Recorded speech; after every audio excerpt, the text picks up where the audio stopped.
I mean so they had an idea of what it meant to play like a team too.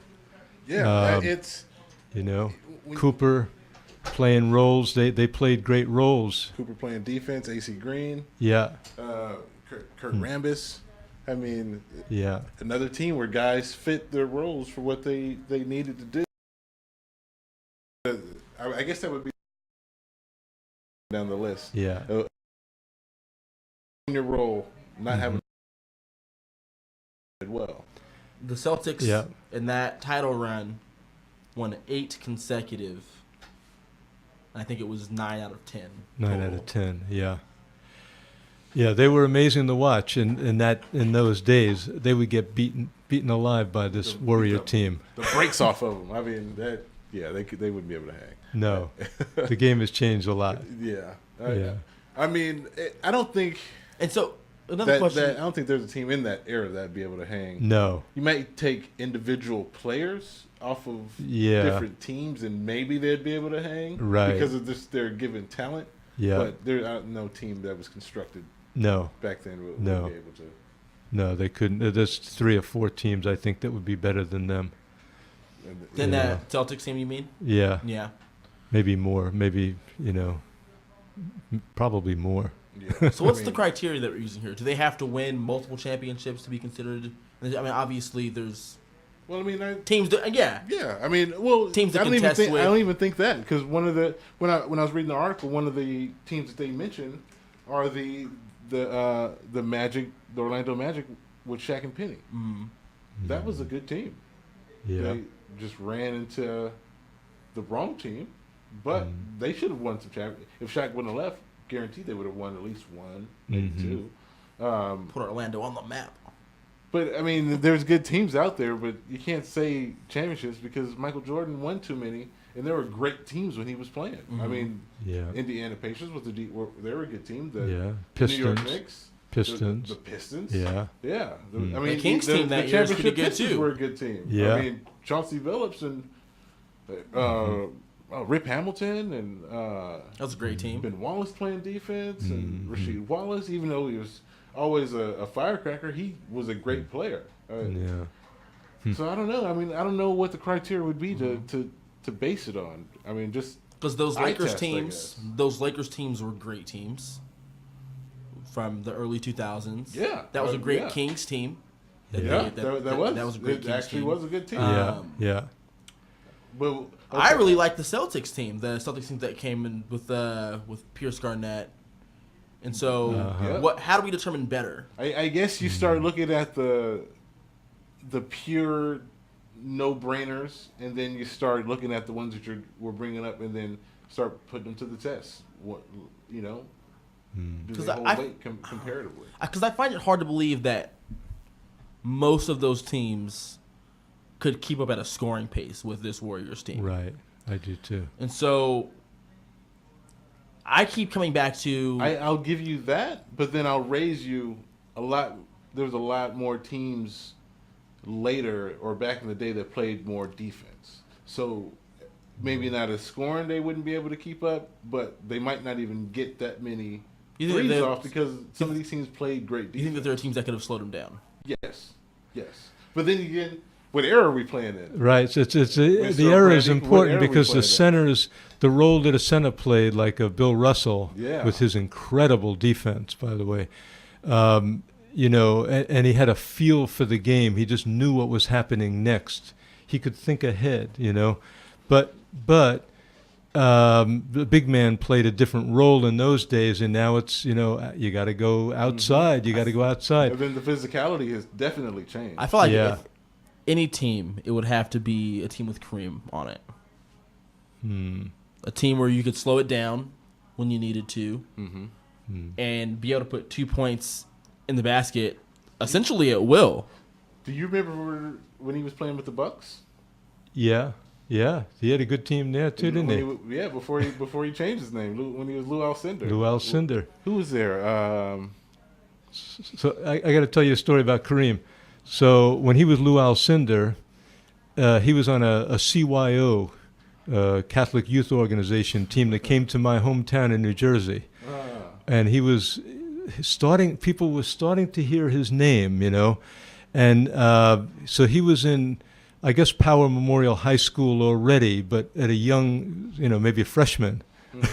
And people were starting to hear his name. So he came to Dumont, New Jersey, my little town, and man, I saw this guy, this giant, and I remember that he took this one shot and it bounced up from the rim, and he leaped back up and he was able to go back over the rim and tap it in, and I said, who's this guy? It was Lou Alcindor. And then he became a household name, shortly after that. But we had already heard a little sort of news of him from New York City. It was starting to percolate out to the suburbs and other places.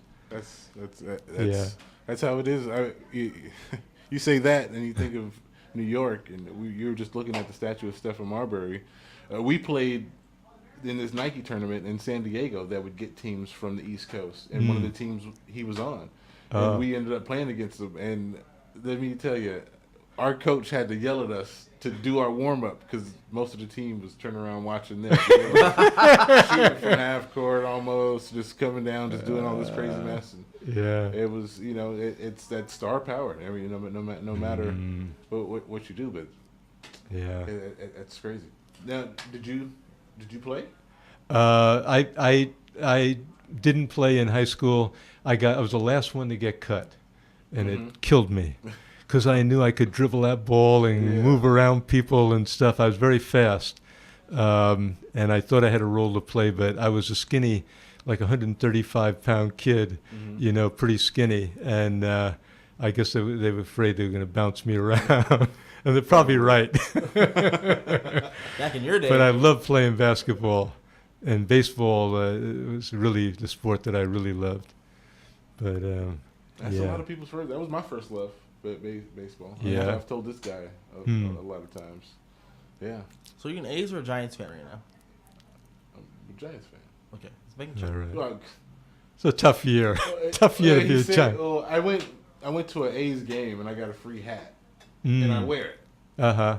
And he's like, oh, you can't. And he's the fan. He's the sports guy where he's saying if you're a fan of one team, you can't wear any other memorabilia from any other team in that sport. Yep. I see. Yeah. So the first Major League Baseball game I ever saw was the New York Baseball Giants. The Giants. Before they moved out west. In 1956, I was in Polo Grounds. What a crazy place to play a baseball game. Down the lines, it was like 78 feet down the line. So if you could hit one right down the line, you had a pretty easy home run. But boy, it got big fast because the thing was built for polo. Okay. And I don't even know how to play polo, but they have big, long stadium. Because you saw that catch that Mays made in 1954 World Series, right? That was way out there. Yeah. But yeah, I got to see the New York Giants. So they were always my National League team, and now I follow them here. So it's kind of nice. They followed you. Yeah. But I am a Yankees fan. I was always a Yankees fan, kind of number one. Yeah. I liked the Yankees when I was growing up. So Jeter or A-Rod? Well, I like Jeter, but I go back to before those guys. I remember. I mean, I could tell greats. You've seen some greats. Yeah, the Mickey Mantle teams. They stayed together. Those players played together for years, and maybe one player would move in 5 years. You have a different about player. All these major blockbuster trades and not so much. Obviously, we're no free agents, but just people just jumping different teams and right. Like that. It was very occasional that you get a big one like that, but. Yeah, it was different feeling because you had an identity with the team, And in New York, a lot of times it was according to ethnic groups. So I'm Italian American. There were a lot of Italians on the Yankees, right? Yeah. You had DiMaggio and Berra and Rizzuto and all those people. I never got to see Rizzuto play, but ran into him at Newark Airport one day, though. At a time after he'd retired, and the Yankees were not doing so well for a while, and he said, they need more speed. And he knew the importance of having speed on the bases, He said they need more speed. But anyway, that's old time stuff. You guys don't care. You guys don't care about that. I'm a sports nut. So yeah. I know. Here's the thing about sports for me. I'm glad I was born where I was born because the eras that I was able to see were some of the last great, especially like basketball. Yeah. So I'm glad and fortunate that I've seen it now. When I can compare. Now I'm a little sad because being a sports guy, I've done my history in some things, and I know that there are players out there and teams out there in the past that are just would be unstoppable or were unstoppable, and players of the like. So, I like hearing that, especially when somebody was able to experience like yourself. Yeah. And not just through Google or YouTube videos and stuff like that. Yeah, watch his highlights all over YouTube. Yeah. Yeah. My father let me play hooky to watch the World Series when the Yankees would get in the World Series a few times. We get the cheapest seats you could get way out in the bleachers, but that's a pretty good hooky. And right. and my best friend, we took him to Yankees against the Dodgers one year, and Koufax struck out 15 Yankees that day, and I said, "Man, this guy is something else." Bobby Richardson was a very contact hitter, hardly ever struck out. He struck out 3 times that day, and I said, "Man, this is the best pitcher I've ever seen." Man. Yeah, Sandy Koufax was something else. Sandy Koufax, wow. Ooh. Wow. But Dwight Gooden, when he got on the Mets, he was something else too. Yeah, he was. He was like that, dominant. Those stories. He had it.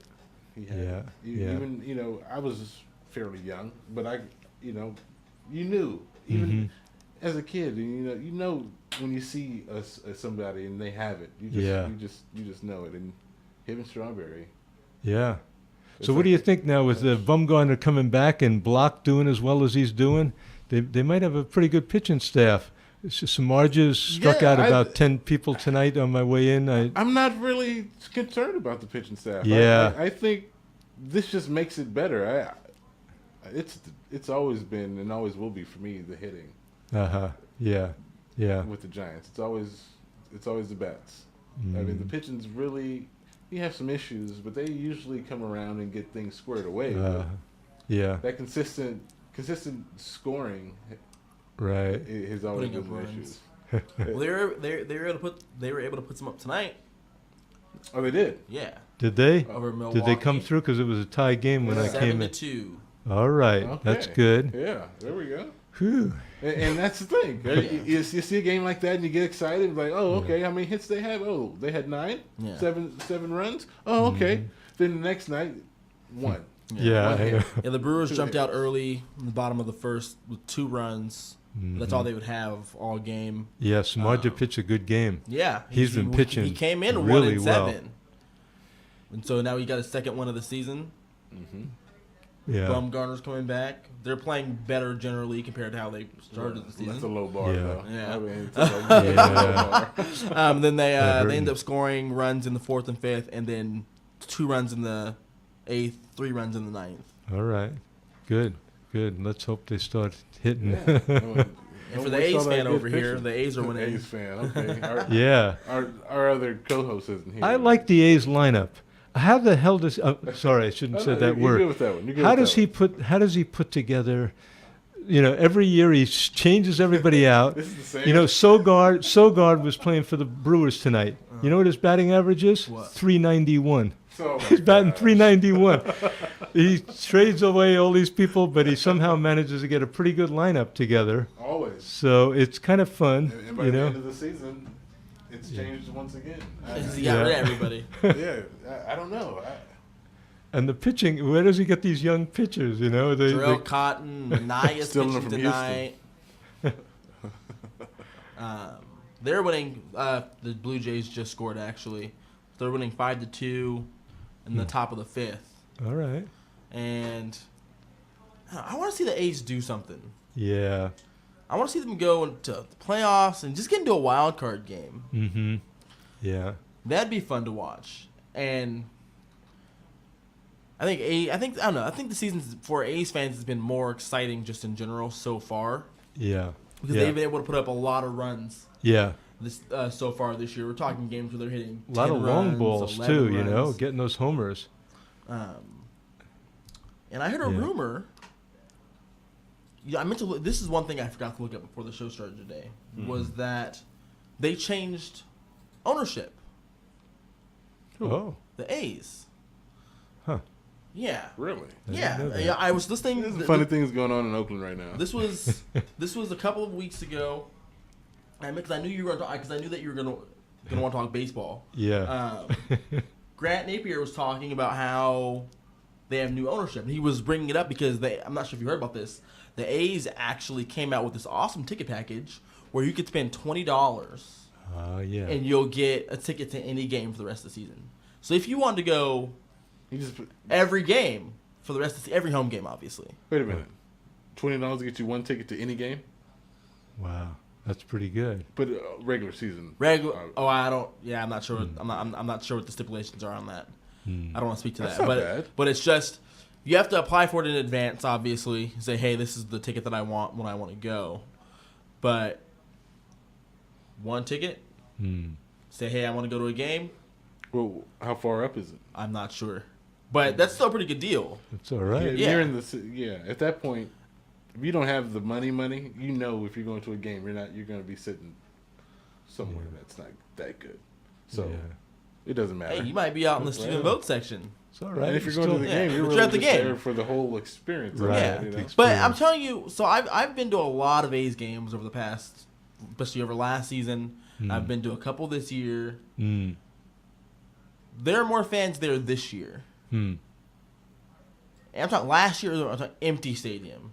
Not a lot of people, and I mean empty. Yeah. So now this year they're getting like 20,000. They're getting more. Yeah.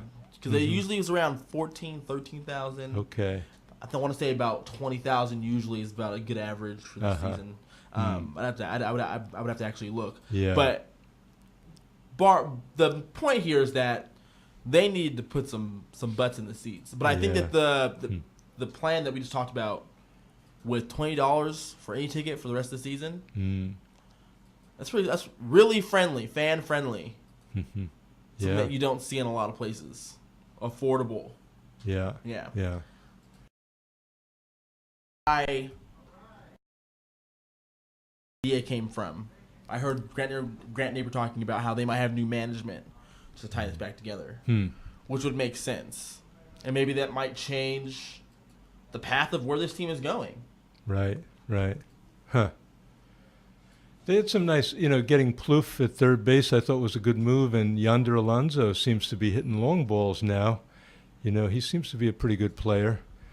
So they seem to have some good pieces. They always get that pitching somehow. And if they were to get into a one-game playoff, it'd be interesting, wouldn't it? Sonny Gray or somebody pitching, or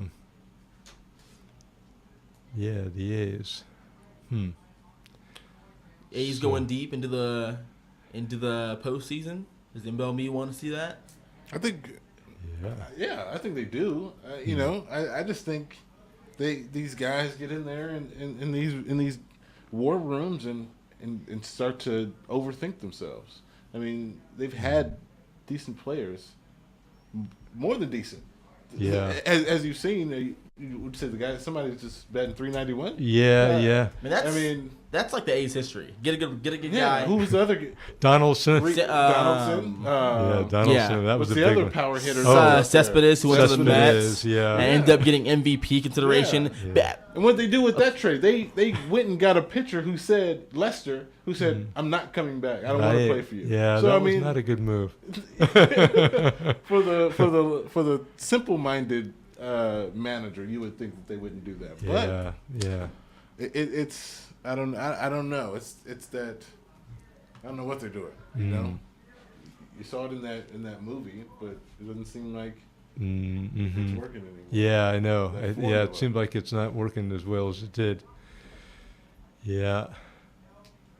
You just gotta hope that at some point they just let it ride and see what they have. It seems because they always put things good. It's just what you said, Bob. They always put something good together. Yeah. And then they swap players out, like they think they're the Patriots or something, and everything's gonna keep going the way it's supposed to. Mm-hmm. And they go back 10 steps. Like win one with the formula. Yeah. And then you can convince people that it's working. But I don't. I think there's too much switching because in that movie they talk about how Boston went to a similar system, a similar Moneyball system, but the difference in Boston is that not only have they won, but you see a lot of the bigger players, more successful players, sticking around. Right. You know, and not ending up on other teams. And that's why, because they have a history of winning something, not a history of looking good on paper. I think that. You think that's part of it? That people want to be there. If you have an organization that's consistent in winning or consistently doing things the right way, that's going to bring people in. And if you have veterans, they're going to want to stay. Why would they want to go anywhere else? So then, and especially if they're of like-minded goals of the organization, then the veterans are teaching the new guys, and eventually these new guys are going to stay as veterans because they're not going to want to leave. So then it's an ongoing circle of just the same information being rooted through everyone, from the water boy to media. Yeah. And I think there's something to having sort of a consistency in your lineup where if you have a guy, say, batting second behind a leadoff hitter, the guys know each other's tendencies a little bit. You know, if they stick together for a few years, they get to know how to play off one another. There's a very subtle thing, even in baseball, I think, that kind of works as much of an individual sort of sport it looks like. Yeah. There's other stuff that happens, you know, that you can play off of one another if you stick together a little bit longer. Yeah. So, yeah, I mean, that's... I agree. That sounds like that makes perfect sense to me. I'm thinking about culture in terms of success and how, I don't know, hereditary it is in terms of sports franchises. You know, there's a great article that came out a few weeks ago that talked about how, you know, the NBA's only had 13 different champions in 40 years, right? We look at teams like the Cleveland Browns, historically bad, and you can go through almost any team in the NBA, and see you know the Milwaukee Bucks, Sacramento Kings, you know, teams who may have had success at some point in their history, but typically have a history of losing or a history of winning, depending on which team you're looking at. Some teams get to the playoffs a lot, but don't really ever win anything. Like the Phoenix Suns. The Phoenix Suns are in the playoffs a lot. They make it to the playoffs a lot, but they don't ever really win championships. Yeah. And so I feel like that's something that crosses sports.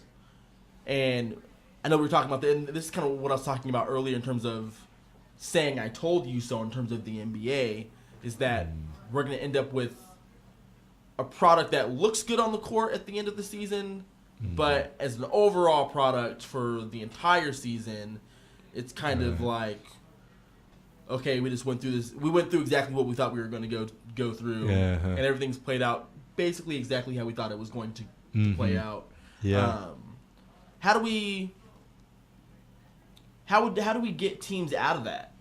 Out of being non-successful for long periods of time. How do we begin to change that? Because you can go through quarterback after quarterback, coach after coach in Cleveland, and they still suck now as much as they ever did. Yeah, yeah. Except when they had Jimmy Brown. Yeah, and so. But yeah, you know. I don't know, man. Because it's got to be an organizational thing. It's the same story in every sport, right? Yeah. I mean, you have the teams that are on top, the teams that are on the bottom, you have the teams in the middle. And usually it's the middle and the lower teams that are switching positions, not you don't go from the lower all the way to the bottom unless something drastic happens. Like take example for, I know we're about to switch sports a little bit, but the Jaguars. The Jaguars have been in the top of the draft the last 3 to 4 years, and especially last year they had 2 top 8 picks. Yeah, and they still aren't good. They still don't have the formula of doing it right. Yeah, Yeah. I mean, I know we can take somebody in hockey and have the same kind of example. We can take somebody in baseball and have the same kind of example, where you have the opportunity to draft well, you just haven't drafted well. Yeah. So it's like good business and bad business. Either you're good at what you do, or you're bad at what you do, or you're in the middle, with some people in the organization that are good and some aren't. So Right. I don't know. I mean, it starts from the top, though, doesn't it? I mean, you got to have somebody with a little bit of a vision that, we can turn this thing around like the Warriors did in the last several years, and getting Jackson to teach him how to play defense and how important that was. But even they had success in the past. The Warriors, right? Well, have they never won a championship? A while ago. Did they win? Have they won a championship? Yeah, let's see, the Mullen teams and Rick Barry team. Maybe I would say then. They might have had one. They didn't win any with Don Nelson. No, they didn't with Don Nelson. So this was their first championship. Well, we're gonna have to look it up. Let me look it up. Yeah, I thought they might have won one with Rick Barry and those guys. But yeah, see, the problem with Don Nelson seems that they were running the teams that Don Nelson was putting on the court then would be successful now. Right. 75. Not really caring about the center game, running forward. Right. Guardish that running players. game. Yeah. They have four? They have four. Okay. Four. What years? 75 was the most recent, apart from obviously 2015. Before that, 56 and 47. Yeah, okay. Oh, okay. So, I mean, we're talking gaps of time, you know. Right. So I think it still applies. Yeah, it does. Yeah. It does, because you don't have anybody still in the organization that's bringing any of that championship experience. I mean, maybe for look at 75. Jordan's team. Look at the Bulls. I mean, what were they doing before or since? Not that much. Yeah, and that's what I'm saying. No. I'm saying he changed. Jordan? Yeah, he was that factor that changed everything. That's all I'm saying. He had no coach. He had agent players, but he had not Elgin Bailey. He had Iceman for his first year, and Charles Oakley. Yeah. But he didn't really have anybody. He kind of wheeled the Bulls into being somebody, and they were like, "Oh, we got this guy. I'm going to spend all this money and get these guys over here and draft well." I mean, they drafted well. They got Scottie Pippen. I mean, yeah. Well, it was a good stroke of good fortune. Yeah. And that's the thing, right? I mean, look at the Seahawks. A lot of their players came in the late rounds. I mean, I'm trying to think of some examples in baseball. But it's not hitting me but there are guys where they're not who you think they're going to be, regardless if they were a 4-star athlete coming out or they weren't anything known. coming in. Yeah, right. It's a crapshoot. I mean, look at Reggie Bush. I mean, Reggie Bush was this supreme talent in college, but you knew he was for what he wanted to be.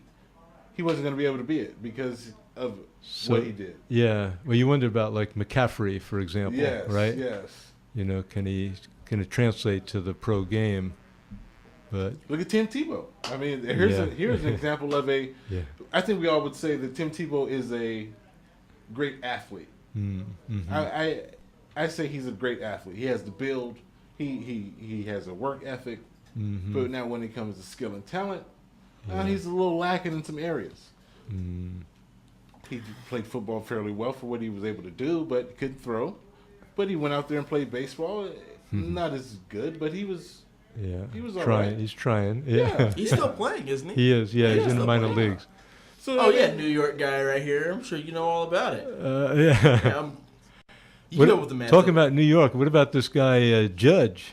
Aaron Judge, right here from Linden. Yeah, 18 home runs already. This is unbelievable. Wow, really? See, he's leading the major leagues in home runs. I know who he is. Yeah, I didn't know 6'7" he had 18 home runs. Though. Wow. Yeah, but see, there's that idea of is there a team sort of identity and mentality that goes with it? You put on those pinstripes in New York, They had a pretty bad team last year, right? But they've turned it around already in 1 year. It seems like they're turning it around. Yeah. It's there is kind of a mystique about it. Can the Lakers turn it on and turn it off? Obviously it's not that easy, but can they gather and rally the resources to make a run where maybe a Sacramento team couldn't or an Orlando team I couldn't. think so. I mean, he says Yeah.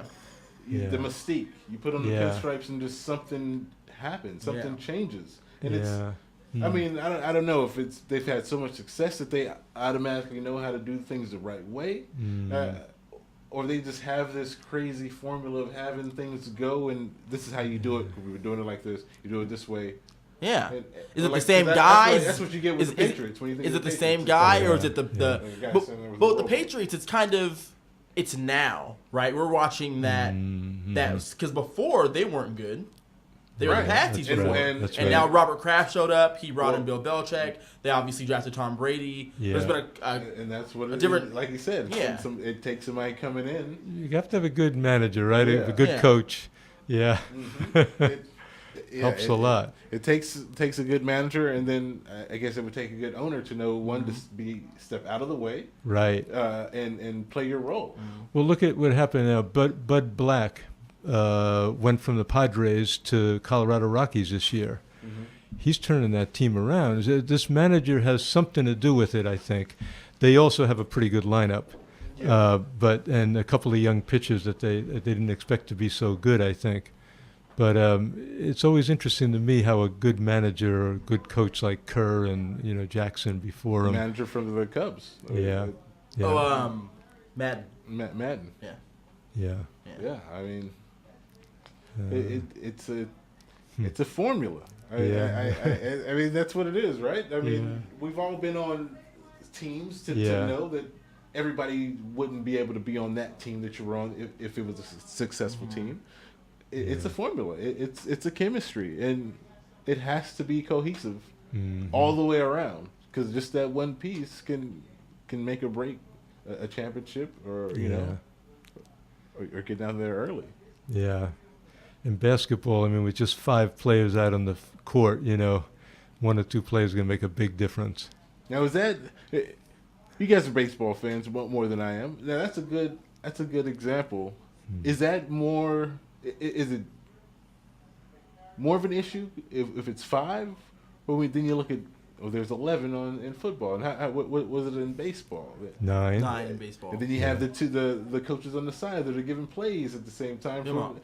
Just organizationally, right? How much does it change and affect what's actually happening? Yeah. I mean, is it better to have less or more? I mean. Yeah. Well, with baseball, I mean, to me, it's always been 70% of the game is pitching. So if you've got good pitching, that can carry you, and defense. And that's one thing that the A's are hurting with right now, I think, is defense. But if you have pitching and defense, a lot of them, old people say that 75% of the game might be that, but you still got to get hits in the right time, too. Yeah. I don't know, 9 players versus 11 players versus 5 players. I think 5, if you got one good one, it's going to make a big difference in a 5. I think you hit it right on the head. Because I think, just in general, in baseball, there's more parity, right? And there's a lot more people involved in being on the field. Yeah. Another example of a lot of players being on and off the playing surface would be hockey. Because you have a lot of switching going on in hockey. You'll have a guy play defense for 3 minutes, he'll come off, switch. They're obviously the big names, but there's a lot of other guys who play a lot of minutes. Not everyone is playing constantly like they are in other sports. And those 2 sports have a lot of parity. There are some that say, there's no such thing as home ice advantage in hockey playoffs. Anyone can win on any given night. I don't know how true that is. I think there's definitely some sort of home ice advantage if you get your fans around I would think home crowd at the minimum would be an advantage. Yeah. And so, but there's a lot of parity in hockey, less parity in a sport like basketball where there's less people on the court, more, especially looking from like the era of Jordan. And a lot of ISO basketball and how that flowed into the era of Kobe Bryant. I mean, those are basically the same era, the tail end and the front end. I mean, take for example, if you couldn't play zone right now, would the league be different? If you couldn't play zone defense in the NBA, would the league look different now? Would it still be a guard-driven league? I mean, that's a big. That was a big deal when they allowed zone defense. When did they do that? It hasn't been that long. Because I remember when the Suns were coached by Alvin Gentry, and they were playing the Lakers. And what team was that for the Lakers? Was that the Karl Malone team? Alvin Gentry was where? He's coaching the Suns, and they were in the. I think it was the Western Conference Finals. It might have been. Who was? But they played zone, and it was this huge deal that they were playing zone. Everyone was making fun of them for it. Remember Alvin Gentry coming out and saying, "Yeah, we're gonna go out. We're gonna play our girly zone." As a direct quote from Alvin Gentry. But they ended up going on and losing the series. I think maybe in 6 or 7 games, probably 7, because it was a great series. But they played zone for, I think, 6 of those games. Huh. Yeah. And it was a big deal because it was actually slowing the Lakers down. And I don't remember what year that was, but I remember it being a big deal then. That was Steve Nash team, the Suns. It had to be a Steve Nash team. Yeah. Yeah, if Alvin Gentry was over there, it had to be. Yeah, probably. It had to be. Yeah. But I to answer your question, Alex, I don't see how it couldn't be. It couldn't be different. It would have to be different. Probably so. Yeah, I mean, it'd have to be. I mean, Jordan wouldn't have been able. If they were playing zone back then, Jordan couldn't get in the post and just ISO. I mean, Shaq wouldn't have been able to. He would have still been dominant, but everybody would have been in the paint. Right. Yeah. I mean, things would have been changed. I mean, it's a slippery slope argument too, because you're talking about LeBron everyone being in the paint. But think about this though: they play zone, and look at LeBron. What LeBron is able to do. I don't know. LeBron. Yeah. Look at DeMarcus Cousins. He's still one of the better big men in the league, and they can zone him up. I mean, so there are always going to be those players that can transcend eras. Got the right physical attributes to get over it. Yeah. That was one thing I want to ask you, since we're talking a little about basketball right now. Individually, how good are these Warriors players? Obviously, we know Curry, Durant, those are 2 MVPs. Yeah. They're obviously probably on their ways to being all-time Hall of Famers, all-time greats. Yeah. But what about Draymond? What about Clay? How good are they? Are they all-time greats? Are they going to be all-time greats? Are they products of the system? Right. Not saying that they aren't great, obviously, in the system. Klay Thompson is number 8 on 3-pointers for all time. He is already? Yeah. Where's Curry on that list? He can shoot like 2 or 3. Just behind what, Ray Allen? Yeah. Okay. Yeah, I mean, he's that alone. alone. That alone, you have to give Klay Thompson the nod. I mean, he's a good.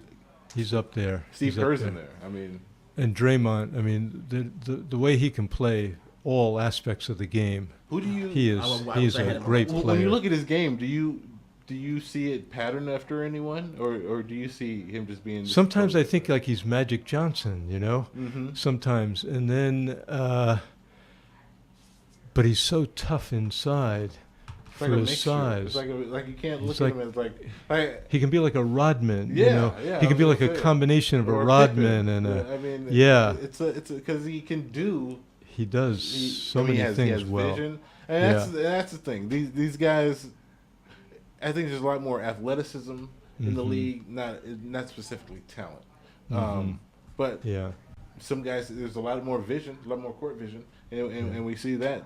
There's not a lot of guys his size over the years that could do some of the things. And he's learning to shoot threes. He shot a few last night, right? Getting a little bit more consistent. And what you see, and here's the thing that struck me seeing this series is that he hasn't had to shoot as many this year. Yeah, no. They haven't had to run. No one has to do anything. Well, that's the thing. Right. When last year, when I was watching the finals, there were times where you were relying on him to make that 3-pointer. Yeah. You were relying on Spates to hit that to come in and right. You don't need that. No. I'm trying to think of the one guy that comes in off the bench. Where's the headband? McCaw? No. For the Warriors, right? Yeah. What's his name? I think it starts with an I. Oh yeah. Ian Scott? No. What's his name? Yeah, I thought I know you mean. Yeah, I thought you had it. You had it, but it's. He's not Azili? No. Ian. Ian Clark. Ian Clark. Yeah, Ian Clark. Yeah. He was a headman? Huh? Yeah, I think he's the one that wears the headband. And he had some good minutes during the season, now, didn't he he? will give you some good minutes. Yeah. But you don't need him. If he doesn't come in and play good, that's not going to make or break their game, I think. This year. Right. And that's what I mean. The team is a lot more consistent. I think I heard that 18 fourth quarters that he sat out during the season. That's money. That's something else. Wow. All they have to worry about is being healthy. Yeah, that's all they have to worry about is being Stay healthy. That's all they have to worry about. Well, so we have a few more minutes, and I forgot about something I wanted to bring up, and this is a good way to end it. We've been talking about greats all night. Mm-hmm. We've only said his name once tonight. It's Kobe Bryant. Mm-hmm. So here's the thing I want to ask you guys as fans, sports fans. And this is not basketball. This is a sports question, but it's going to come from a basketball perspective. So let me give you the story. Kobe Bryant, I'm a Laker fan. Yeah. Kobe Bryant's not my favorite player, but I love Kobe because I was with Kobe from the air balls to the last game of his career. The air balls in the playoffs where he lost it for us. And, oh my gosh, I hated him. Yeah. I hated the guy to loving him. So here it is. Last game, he scores 61 points. He brings them back to win the game. And I'm choked up. I feel like I'm having tears come on. That was a crazy night, and emotions are running. Do you remember that night? It was Kobe's last game, and the Warriors could win 73 that night. They needed that game to win 73. That's right. And we were and we had the show that night, and the question was, what do you watch? Oh, Kobe. And hindsight, Kobe. Yeah, the game was so much better. Oh, wasn't it? Oh, and so fast forward to last night, I'm watching a video of the highlights from that game. And I get choked up again. And oh my gosh, I'm like, what's going on? I can't talk. I'm glad nobody's around. I don't have to talk about what's going on because my voice, I know it's weird. So I start reading the comments. And there's a ton of people. Oh my gosh, I cried when that game was on. I'm crying right now looking at the highlights. Yeah. And then lo and behold, after like 15 people, there's one guy. Oh, you guys are soft for crying. What's wrong with that? You guys are suckers. And then right after that, the guy's like, you can't blame us for being emotional when you see somebody like Kobe, who he brought so much passion to the game. Passion. And as fans of a game that we love, it's hard to turn that off and not get emotional, especially in a time like that. So, with saying all of that, how do you guys feel about being emotional for sports as fans? I love it. Or do you guys get emotional? Oh, yeah. You get that invested? Yeah. Are you kidding? You do. No, I'm serious. Oh, because man. Again, it's like you said, the passion that he brought to the game, right? You see a player like Jeter when he hit a home run or something at the very end of his career, right? You cry. Yeah. It's all right to cry. I think about my worst and best moments in terms of emotionality, and the Kings losing that game 7, right? Well, the whole thing, man. Yeah. That shot just ruined the whole thing. Just watching the Kings just lose it. We don't need to get into the reasons or whatever, but just in that moment, just gut wrenching. Yeah. Watching the Patriots lose that Super Bowl to New York, the first and the second time. Dave Tyree and was it Plaxico Burress in the back of the end zone? Yeah. Those are just low moments for me. I'm talking when the Patriots lost that game, the first one to New York. Man, I was with my best friend, and this is why from now on I always watch Super Bowls alone. And if I ever have a team Super Bowl, it's fine. I'm watching it alone. I don't care what happens. I'm not watching with anyone else. Just me and the TV. Yeah. He was laughing at me because I was getting ready to cry. I was so upset. Now, what about when you first seen them win a Super Bowl? Same type of emotions? Yeah, but even more. I mean, just this year when they won this year. I mean. We're talking about everything that I changed my jersey. I'm getting ready to turn the television off. I don't want to watch the rest of the game. Coming in here about the deflate game. Oh my goodness gracious! It was, and then for them to come back and win it the way that they did, I was literally rolling on the floor. Like if you talk to my mom about how I watched that game with my mom because she's not a sports fan, and so I'm literally on the floor like I can't believe the series of events that's happening that was happening then, and so. I mean, you have to be emotional about it. Before I let you answer, I just had something that pops into my head. Sports is one thing that still allows you to connect to your childhood. So if you have a childhood that's connected to sports, you're going to easily be well with emotion from that because it's going to have a direct connection, I think. Yeah. I mean, it is an ongoing story, isn't it? It's a narrative that keeps playing out every year, and you get caught up in the story. Yeah. And you want to know how it turns out, and you want it to turn out the way you want it to turn out. And then when it doesn't, you get, heart-wrenching, like you said. I mean, there's something, sports fans, we're crazy people. Yeah, and there's a lot of, the way you were feeling, there was, how many other people were feeling the same way, exactly, right? And... or feeling the exact opposite of feeling like they've had their hearts torn out, And some of the best times I've had sports memories is with strangers when I've gone to games. There's a few years ago I went for my birthday. It was the Raiders and the Browns, and then it went into overtime. And there was this guy that was sitting next to me who was a Browns fan. So we both had been drinking a little bit, but we're both still good-natured guys. So the banter was there, but it was lighthearted. Yeah, you guys are having fun. Right. So we were both on pins and needles when it went to overtime. And, at the end of it, we kind of hugged and shook hands. And it was, it was fun. And that's what sports is all about. I was lucky to teach in Peru 4 times. And they had the World Cup going on down there. Those people are absolutely insane about the World Cup. And there was a bunch of Argentinians staying at the place, and they were down, I guess, to the quarterfinals or whatever of the World Cup, and they were just going crazy. And then England got knocked out, and one of the teachers that in the program that I was teaching in down there was from England, and he was just. He came in just so disheartened the next day, because his team had lost. They had gotten so close to the World Cup, Do you watch soccer normally? I don't normally watch it, but I really appreciate the athleticism and what it takes to be a soccer player. And the last Men's World Cup was played in Brazil, and I think it was the semifinal. Wasn't the final? I think it was the semifinal.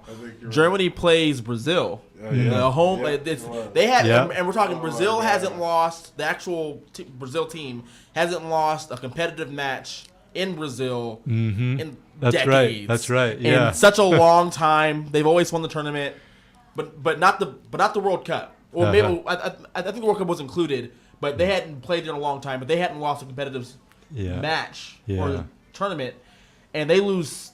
I think it was 7-1. Right. Everyone in the stands is crying. Tears everywhere. There are some fans who are so mad that they're actually cheering for Germany when they start scoring goals. Yeah, it's a very emotional thing. It's great. It connects all of us. I mean, and then the Olympics comes around every 4 years, and then more people get connected to it. Yeah. And those people, I tell them, how you feel connected to the Olympics in sports is how I feel connected to sports all the time.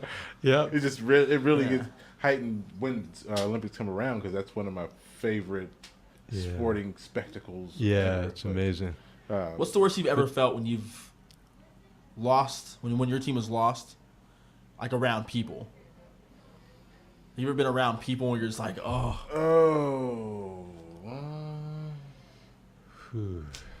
can't think. No, nothing.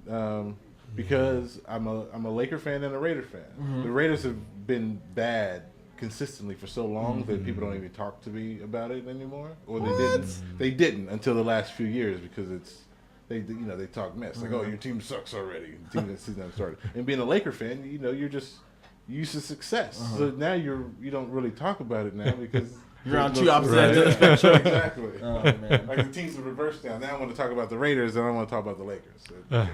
Would you rather get there and lose and have that gut-wrenching feeling of knowing that you lost by a hair, or be perennially bad? Are you talking fan-wise or?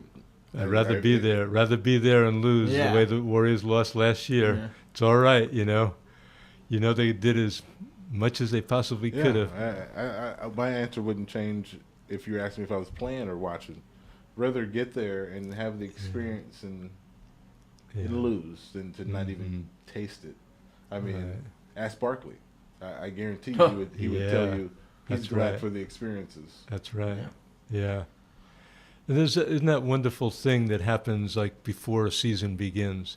That you always have hope. Right? You always have hope. Man, if you could just take that and put that to the rest of your lives, this world would be crazy. That's right. It would be beautiful. That's a good thought. It's like, hey, if you can believe in the 49ers for a few weeks, you can believe in yourself, right? That's how strong that feeling is. And it's every year, everybody. Right. Like even the Browns fans, we're going to do something this year. Even they have that same feeling. They must, yeah. And the draft's coming up for the NBA weeks. Oh yeah. What's that look for? Oh, well, it's going to be a big one. Oh, you got Lonzo Ball over there who only wants to work out for the Lakers, and you got 2 point guards essentially in L.A. They're trying to make D'Angelo Russell a shooting guard, but he's got Jordan Clarkson over there who I like better than Russell. Yeah, he's good. Yeah, he's good.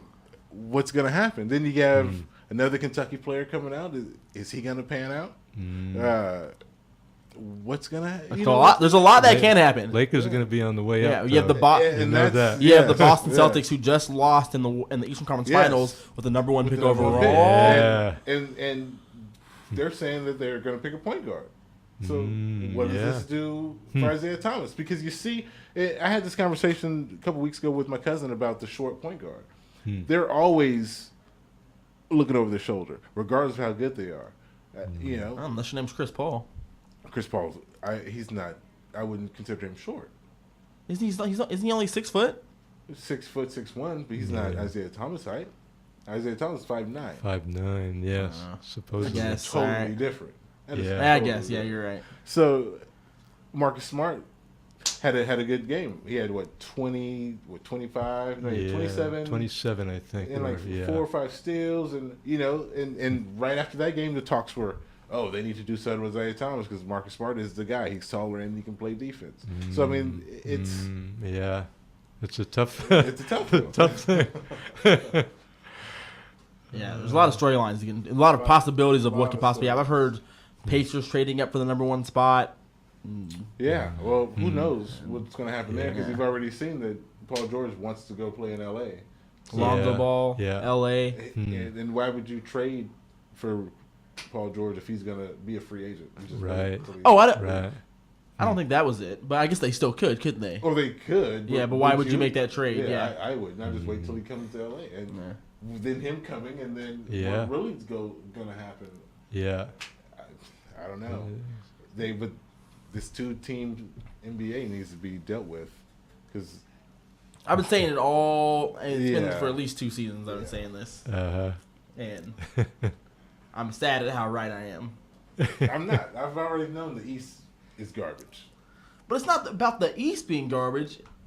Compared to these 2 teams, and compared to what the Warriors could be over the next, if they decide to stay together, what do you think? Do you think they're going to have 3 or 4 more? They could win a number more. There'll be a couple more. They're that good. It's hard. And that's why I was saying earlier. I think it's hard.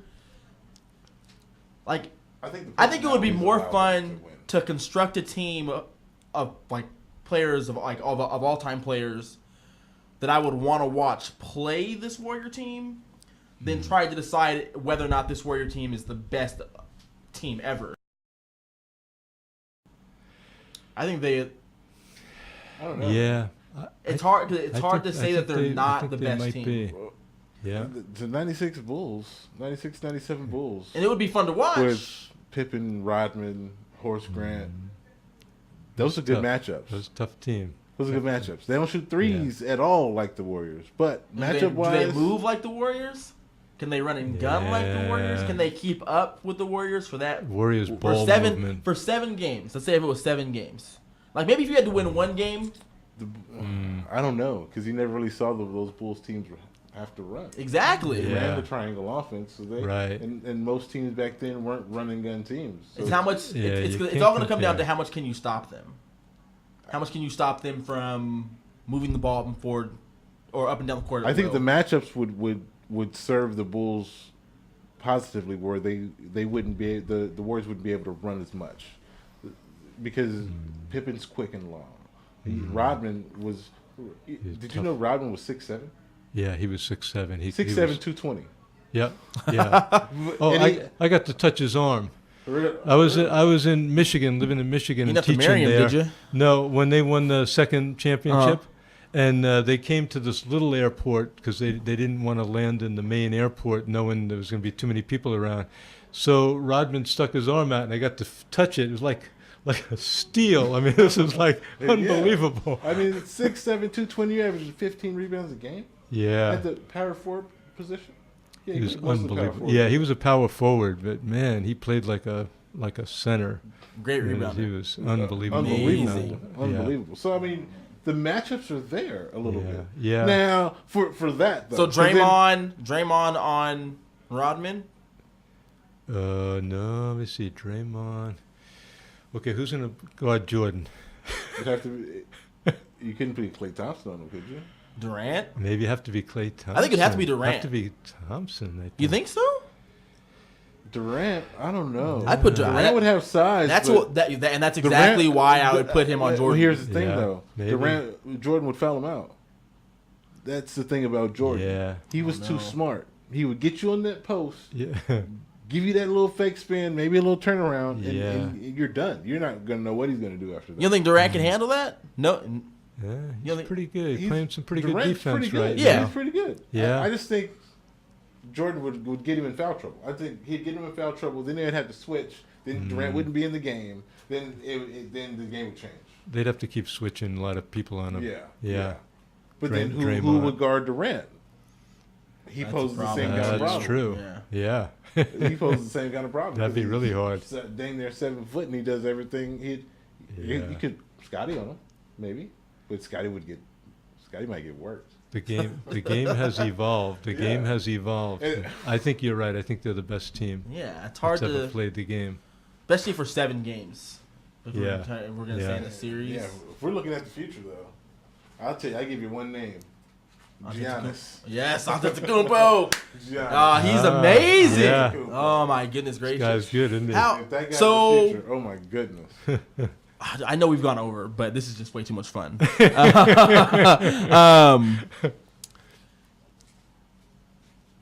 Let's talk about next season just for a second. If you had to, is there a team that is constructible that is not the Cavaliers that could contend with the Warriors next season? The Spurs. What do they add? I don't see the Spurs doing it. Here's the thing. I think that series would have looked a little different if Kawhi didn't get hurt. That's true. Nobody was able to guard Kawhi when he was in there. He was the one-man show. He was rebounding and defending and scoring. He was a great player. Yeah. So, I think the Spurs, because they won another one of these organizations that does it the right way. Yeah. They have the good coach. Yeah. They have an owner that's willing to stay out of the way, do his job. Yeah. They have pieces that fit together. And veterans that are in place. Now, this Celtic coach is supposed to be pretty darn good. And if they get that pick, it's hard to say what they'll do. Yeah. And Danny Ainge is a good.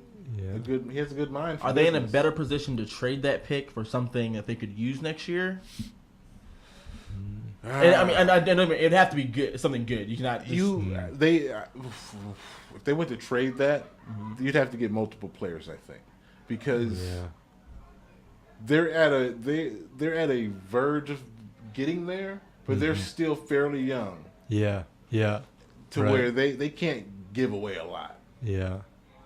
Especially in a draft like this. Right. Yeah. Right. Back to bite you, right?